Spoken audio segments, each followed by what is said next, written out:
everyone, welcome back. I am quickly going to go through this whole tamasha that wheat has created, and I'm just going to try my best to tell you what I know and so as to why I am so adamant and a big proponent of not eating wheat. But this does not mean that I'm forcing you or pushing you to eat a certain way. I'm just trying to tell you what I know the best in my knowledge and my capacity and what I see with my patients every single day. If this is something that doesn't work for you, you can just skip it, but maybe by the end of this video you would be able to understand. And all I need you to do is maybe just try it for 7 days. You've got nothing to lose. You just have to try it for 7 days and see how this serves you. If you think being off wheat is not such a great deal for you and you don't really feel a difference, you can continue eating it. But a lot of people who have troubles, it could be something as simple as digestive disorders, something as simple as headache, migraines, hormonal imbalances, or just say bad smell and bad odor of the body. I would suggest just start reducing its consumption, maybe eliminate it for a while and see how that works for you. Okay, so quickly going to start with the gluten. Okay, what is gluten and why is it creating so much of havoc in our lives and body suddenly? So just always remember, the plants, whenever we talk about plants do not like to be eaten. They always have a defense strategy of their own to protect themselves, because any living organism would want to live, multiply, grow, survive and just thrive, and they just want to have another generation. That is the reason why women start menstruating, or we get our first periods ever since we hit 13 or 14, because the just this life and just this body is trying for us to be pregnant so that we can give another life and we can birth another life, and then just the cycle and chain continues. So we as living organisms, we have this tendency and this innate want that we just want to survive and live and thrive. Okay, now what happens is, lectin is a certain kind of protein which is also known as sticky protein that you would usually find in plant-based foods. Okay, now gluten is a type of lectin. So lectin is also a protein, gluten is also a protein. There are so many other things such as your trypsin, alkaloids, phytic acid, and all of these chemicals are also going to work in the same way, and you do find them in a lot of plants and just regular things. But the most deadliest that we have found is gluten, and actually I will also tell you why gluten is not that big of a deal, but a little something known as WGA, that is your wheat germ agglutinin, is the reason that it is killing and so many people are intolerant, and it's just creating a havoc basically when I use the word killing. Okay, so but what happens is, gluten is a type of lectin. Lectin is a type of protein. So these are all protein, but just different names and different types and found in different things. Okay, now what happens is, when I say sticky protein, so what is the sticky protein going to do? As you can understand from the word sticky, it's going to go and stick into places it's not supposed to stick in. So let's say anything that's going to have sugar, so it could be your carbs, it could be coming from the sugar that you eat, it could be coming from the fruits that you eat, those type of sugar, as well as something known as sialic acid that is naturally found in the gut, in the brain, in the nerves, in the cells. There is a naturally occurring sugar, that is your sialic acid, that is found inside the body. Now every time you consume lectin or gluten-like products or gluten-like protein, what this protein is going to do is, this protein goes inside your body and it starts to attach with the sialic acid. Okay, so you have your gluten, you have your sialic acid, they both attached with each other, and this in turn can sometimes produce a very inflammatory substance or a chemical compound known as zonulin. This is a very funny name, but you would be able to remember. Okay, ZONULIN. Now this chemical can actually create a lot of disturbance in your gut lining, in the gut mucosal wall, the enterocytes that we have, and it can so let's just imagine that there are these tiny cells that are just bounded with each other, and it's just single celled. Okay, there's not a lot of protection. It's like प्याज का छिलका होता है जो transparent color का दिखता है, it's just very transparent. So just imagine it's that thin and that closely intact. And now what this zonulin is going to do is, it's going to start creating holes inside of this. Okay, because it is so sensitive and because it is single celled and it's just one thin lining, the zonulin can actually go and start to attack this this thin wall, and it can create a lot of holes. Now when there is a lot of hole, there is a reason as to why it is sealed and why the things are not supposed to leak out. So your information can leak out, the toxins can leak out, the indigested food can leak out from this thin sheet, the thin cell wall, and then you can also go into something known as autoimmunity. So this is also the almost same drill with what happens in autoimmunity cases, and this is what we try to do. We try to fix this, the holes that is there. So just imagine, let's say you have a boat, okay, and you are in a boat, or let's say you have a bucket. You have a bucket full of water, and suddenly there are holes in this bucket. Now you're going to put water, you're going to put water, you're going to put water, but eventually the water is going to leak out, right? Because there are holes. Now what a lot of people do is they try to always just, you know, fix one hole or fix another hole or fix another hole, but at the same time they're also putting in so much of pressure. They're also putting again gluten and lectin in that same bucket. That is also at the same time creating holes. So you're trying to fix it and you're trying to create holes. You're trying to fix it and you're trying to create holes. That is why we say don't just, you know, just reduce it and have it and don't have it. Just eliminate it for a while, let the gut heal, let the bucket seal, and then see what happens. So basically yes 100% wheat does creates a lot of inflammation. It damages the gut. The zonulin compound that we find when the lectin is attaching with the sialic acid or any kind of sugar, it can attach to it. Not only this, it can also go and mimic some of your hormones. So let's say WGA, that is found in, that is wheat germ agglutinin, it's not found in the wheat, it's not associated with gluten, it's found in the bran. So everyone who eats brown bread, brown rice, thinking it's the healthiest thing and healthiest version, no, it also has the most toxic compound, that's the outer shelf, and that contains WGA. Now WGA is so small that it does not even need to attach with anything to create a harmful substance. It can just naturally go, and because it is so small, it can just pass through these, you know, enterocytes, the single cell walls. It can just very easily pass through it, and it can start to, you know, activate and just make your immune system very, very reactive, because it's a foreign substance. It's not supposed to be in there. It's supposed to be digested. Nothing is supposed to touch or go through that side of the wall. But when that happens, that is when people go into autoimmunity. So, you know, at a point when everyone says that ancestors are eating it and everything, the agricultural revolution took place, say, around what, 10,000 years ago, okay? And if you just fast forward to 5,000 years more, just let's just speak about Egypt, okay? Then it's been proven that people who built the pyramids of the Egypt, they have been found out they were eating wheat, okay? That was the time I think the wheat was there, and they used to feed it to a lot masses of people and everything, because it was cheap and highly easily available, easily grown. It used to make them put on fat very, very easily. Wheat in the earlier times was used to put on fat, and you can read about this, like it's 100% proven, okay? So people in Egypt, they used to, so after, like, you know, the remnants that were found in all of these drill, they found that Queen of Nefertiti, they say that she may or may not have died because of diabetes. All of them had clogged arteries, their teeth were worn out, their gums were gone because of the wheat that they were eating. So when you say our ancestors were eating it, you are not going and see how their health was.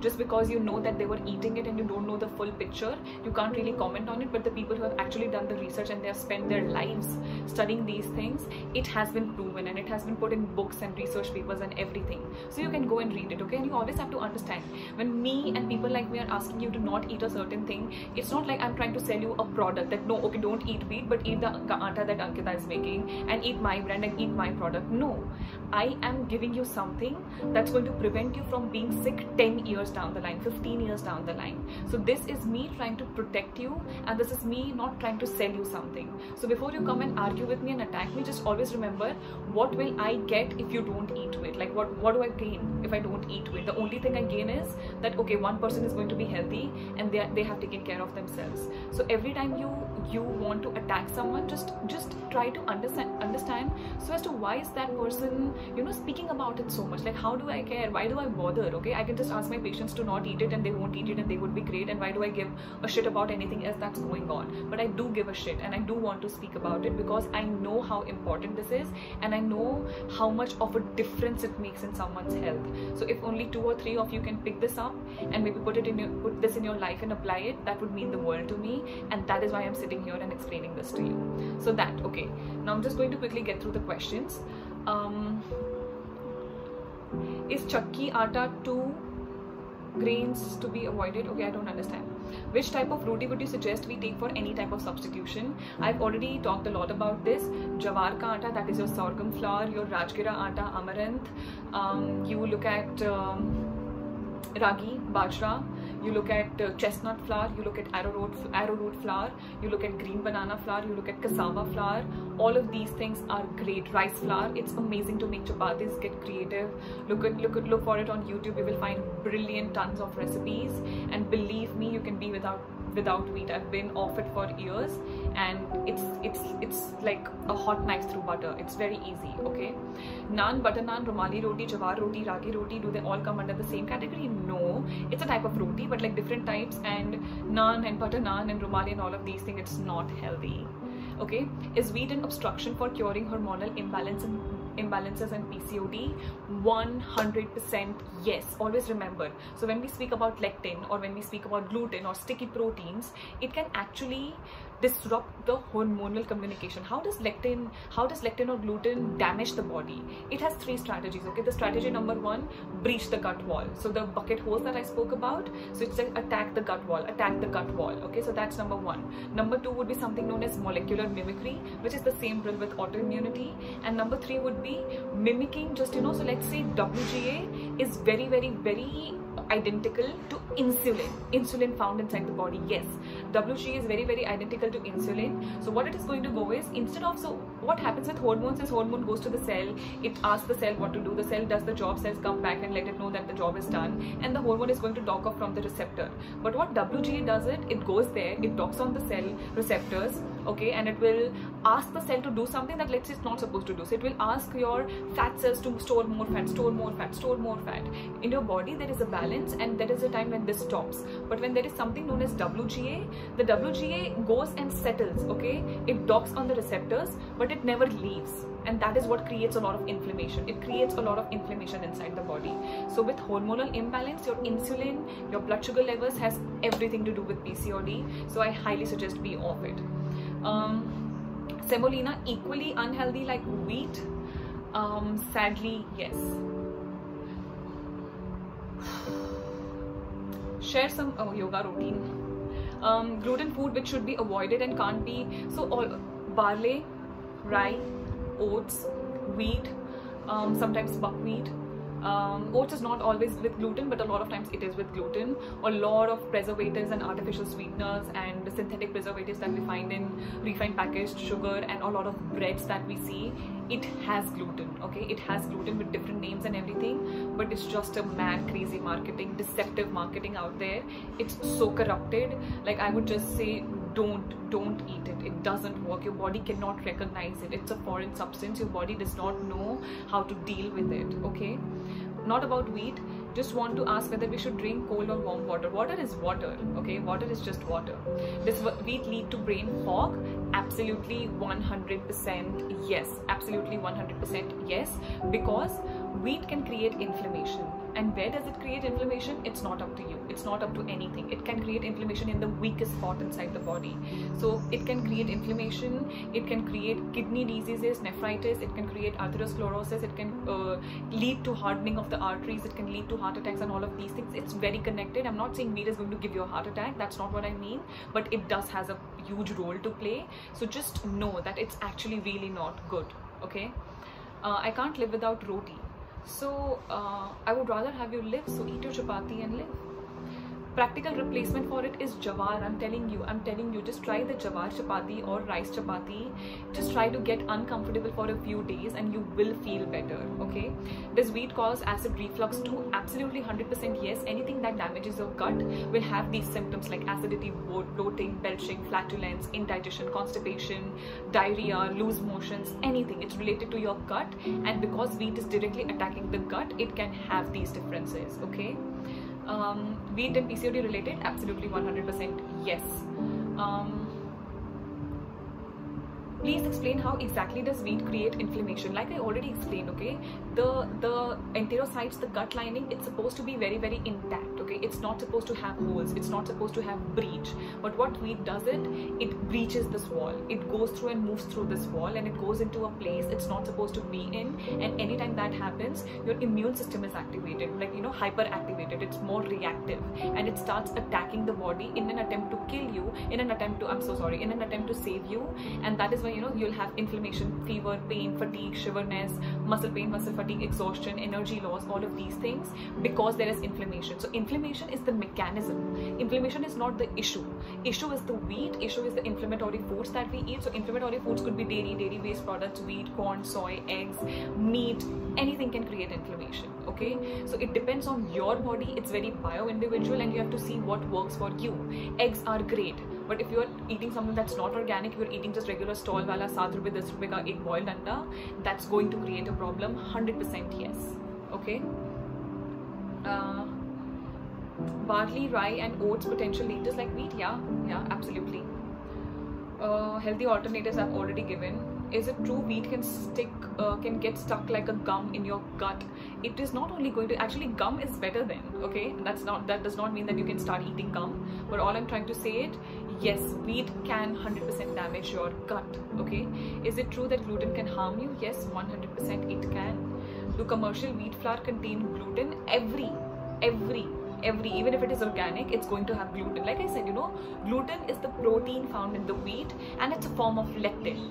Lectin is a plant-based protein. It's a sticky protein, and it can have detrimental effects, and there are ways in which you can reduce its impact, but there is no way that you can just just get it loose. It's going to be there.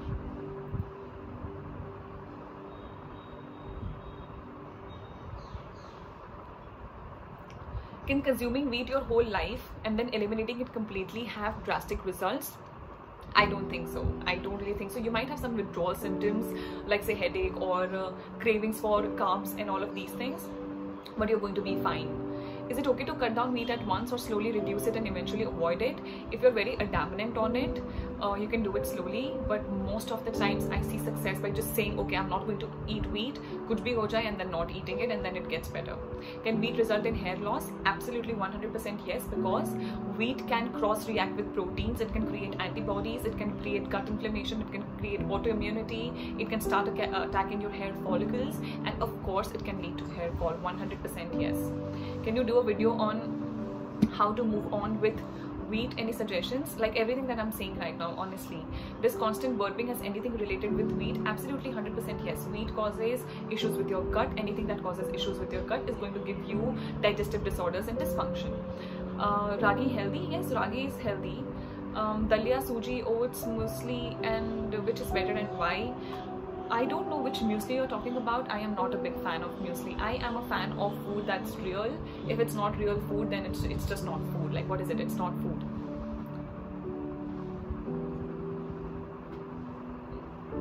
How to identify my body experience inflammation due to wheat? So something as simple as having brain fog, having no attention, having a lot of anxiety, having a lot of emotional issues, and not being sure so as to how is it coming from in your life, having a lot of gut issues, hair fall, skin issues, acne, PCOD, hormonal imbalances, the tendency to not put on weight and not being able to lose weight are just some of the very few things that speaks volumes about that there may or may not be a lot of inflammation inside the body. Okay, how come average amount of people in North India eat wheat as a staple food since age old? The quality is too bad. The way they lived is not the way you live. The kind of stress they had is not the kind of stress you have. The kind of movement they had is not the kind of movement you had, and you don't know that they died healthy. Okay, so okay. Okay, I see a lot of same questions.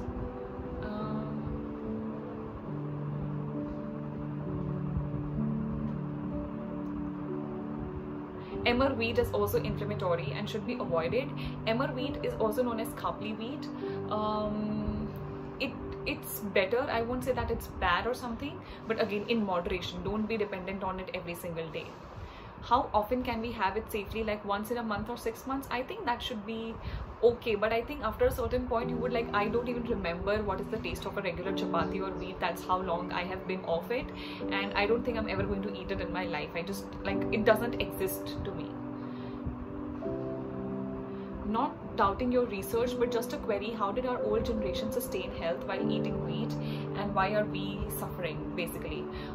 Always understand, see, you don't know anything about the older generations. All you know is the things that you are looking, seeing and hearing, and they still had issues, okay? A lot of our like, I don't know anything about my grandparents, but a lot of people did have issues with their body, and just because we don't see it, so we think that it's normal to have knee pain as we grow old. We think it's normal to have a big fat belly when we grow old. We think it's normal for women to not be able to sit down and do household chores because she's getting old, but it's not normal. Being old does not mean being, or just getting weaker every single day. A lot of people think that it's okay to be a little sluggish and not have energy and have a lot of pot belly and fat around the waist and not being able to lose weight and not having the energy because you're not young anymore. It's a myth, and it's not normal. Aging does not mean dying. Aging does not mean warning out. You can be 80 years old and still be young. You can still die young at a ripe old age. So there is so many things, but because we think that it's okay to have fat and it's okay to have stomach and it's okay to be not energetic, that we think, but they were healthy. It's not healthy. If you're not able to have energy and you can't walk 10 stairs up and down, you're not healthy. You have to realize that. Wheat, khapli wheat, maida, which one should be preferred for occasional consumption? Okay, you might laugh at me for saying this, but do you remember the WGA that I just mentioned? So WGA is found in the bran, and a lot of times in the olden days, what they used to do is, the richer the community was, or let's say king or queen, they used to eat maida because uska wheat germ, the bran was removed. Okay, and the whiter the bread, the richer you are. The whiter the bread looked, the richer people would only eat it, and poor people would eat ugly looking food or the brown food and all of these things. So that is how they used to segregate it. Okay, and with this thing, what happens is, the WGA, that is even more harmful than gluten, is found in the bran. That is why I'm not a big fan of whole grain goodness. It's bullshit. It doesn't work. Okay, maida is unhealthy than wheat. Like I explained, I'm not saying maida is healthy. I'm not saying you should eat it. Of course, it has zero nutritional benefits and it has nothing, it has no nutrition to offer you. But just that, it does not even has WGA. So once in a blue moon, if you have a little bit of it, it's not going to kill you. It's the same thing with wheat also. Is rice a healthy alternative? Yes, rice is a healthy alternative, but not your brown rice and black rice and red rice. Not that it's not healthy, but if your gut is not used to it, it could create an issue for you. So I would suggest always have good quality rice, organic, and always soak it for at least 2 hours to 7 to 8 hours before you cook it.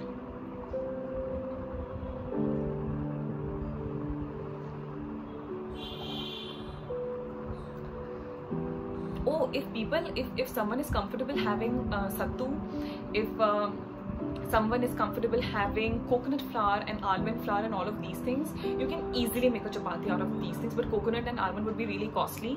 So that is something that you need to decide on. But I personally like not being with roti, so pura jhanjhati khatam. What are the signs it doesn't agree with you? Like I said, all of the basic symptoms, like just not having energy and feeling exhausted by 6 o'clock or 7 o'clock, it just means that something is off. Not that it's just wheat, it could be. How does wheat deteriorate hypothyroidism? Great question. I wanted to cover this in thyroid on a topic, but just remember that like I said, WGA can mimic insulin in the same way wheat can mimic thyroid tissues. Okay, so when your immune system is seeing wheat circulating inside the blood and it's not supposed to be there, it's hyperactivated and it starts attacking wheat, and it also starts attacking your thyroid because they look very, very similar to each other, and your body is not able to distinguish between the two. Is wheat spaghetti good? If not, then what kind of pasta?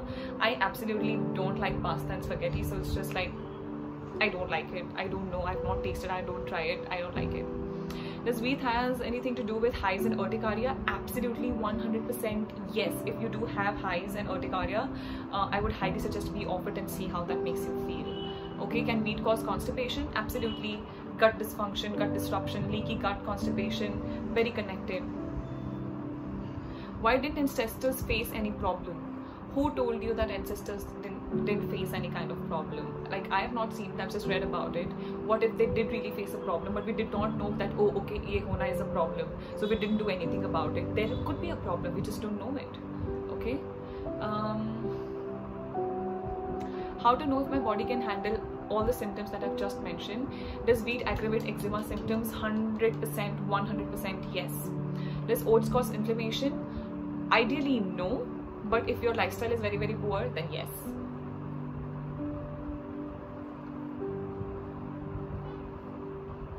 Progesterone normal, does that signifies that I'm not infertile? I'm not sure, Neha, if I understand this question, but progesterone is a good hormone, and if you have it, like all hormones are great, but progesterone is actually, you know, it's a calming, relaxation kind of hormone and everything. So if you have it in optimum amounts, it's actually great for your body. You said you should not drink water before bed. Why? Why do you want to put anything in your system that may not end up making you awake in the middle of the night, and then you have to go and pee, and then you come back and the sleep cycle is broken? You want to be in a deep rested state of sleep. So taking shower and eating something and having snacks and drinking water, it doesn't make sense, okay? Wheat in summers and bajra in winters, and sometimes bajra hamesha. Then why is wheat bad? Again, gluten, lectin, WGA. Go back to the start of the video. Rice is not grown here in Rajasthan, and eating that makes me gassy. So what should you suggest? Eating anything is not making you gassy. You have a gut dysfunction, you have a poor gut microbiome. It's not the food that's making you gassy, it's your poor digestive health. So you don't need to fix anything right now on this side. You need to fix your gut first, okay? What can I eat instead of wheat? Already mentioned. It's known that you should eat what grows in your region. Yes, Ayushi, you are 100% correct that you should eat what is grown in the region. But again, gluten, lectin, alkaloids, phytic acid, tannins, trypsin, all of these compounds, it can create a havoc. Can we use jaggery, desi gur, instead of sugar? Yeah, wo bhi nahi khana chahiye. Sugar is sugar. Jaggery has the same effect on your blood sugar levels, just like sugar, just like your regular table refined sugar. But yes, it has some vitamins, minerals, and it has a little bit of nutrition to it, but everything in moderation, okay? Thank you for being so kind and patient. This world deserves more beautiful people like you. Thank you, Deeksha. I always see your message. I love you. Thank you so much. How do we know that it's wheat causing the problems? All the list that I just mentioned. Substitutes of wheat I've mentioned. If someone has no problem in wheat, continue eating. See, yes, Gurvi, you can continue eating it, but always remember it creates inflammation, and inflammation is the root cause of all the diseases. I don't want to scare you. I just want you to be aware. I just want you to know, so that you would know, oh, okay, maybe I'm doing this wrong and maybe I should stop it, and you will feel okay. You will not have to come to me or go to someone else to do this. I'm here telling this to you. Just try it. You've got nothing to lose, and if it works for you, great. If it doesn't work, go back to your lifestyle. Who's going to stop you? Okay? Waiting for video. It's here. I'm lucky my father already believes wheat is bad for health, and we slowly stopped eating it. That's great, Priyanka. Your dad sounds like my dad. Like, oh, this happened this morning only, you know. My dad was just going through the kitchen, and I was just cooking my breakfast, and mom was making chai for him, and he's like, do we have gluten-free chapati? And me and mom are like looking at each other, and we're like, did he just say gluten-free? So my dad is like, yeah, it's amazing. After stress, do our body gets an autoimmune condition? Does wheat helps body to stay in autoimmunity? 100% bang on, nailed it. Yes. Autoimmunity, you have to have stress, you have to have gut dysfunction, you have to have leaky gut for you to get autoimmune condition, or of course genetic predisposition is also one thing, but stress and wheat and dairy, 100% it has a role to play. I have mild PCOS since childhood, consuming wheat and bajra. How to know you have mild PCOD?